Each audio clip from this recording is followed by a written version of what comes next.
8 వయసులో శ్రీ వెంకటేశ్వర స్వామి గుడిలో ప్రతిరోజు హారతిచ్చే టయానికి ఎక్కడి నుంచి వచ్చి తెలియదు. ప్రతిరోజు పొద్దున్నే వచ్చి చేతులతో దాదాపు ఆ 30-40 కేజీల బరువుండే ఆ గంటను మోగిస్తూ ఉంటుంది.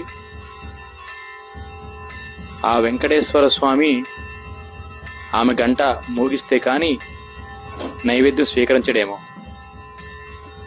దాదాపు 1/2 గంట బట్టిద్ది. స్వామివారికి అంత ముందున్న అలంకరణ తీసేసి స్నానం చేపించి మళ్ళీ అలంకరణ వేసి హారతిచ్చి పక్కనున్న దేవుళ్ళకి హారతిచ్చి అప్పుడు జాని చూపించేటప్పుడు దాకా ఈమె గంట మోగిస్తానే ఉండిద్ది. చూడండి ఆ భక్తి. తనకు తెలుసు ఈ కార్లు బంగ్లా కన్నా కూడా చనిపోయిన తర్వాత దేవుడు చూసేది పుణ్యం, దేవుడి మీద నమ్మకాన్ని మాత్రమే ఆయన ఆస్తిగా కొలుస్తాడని.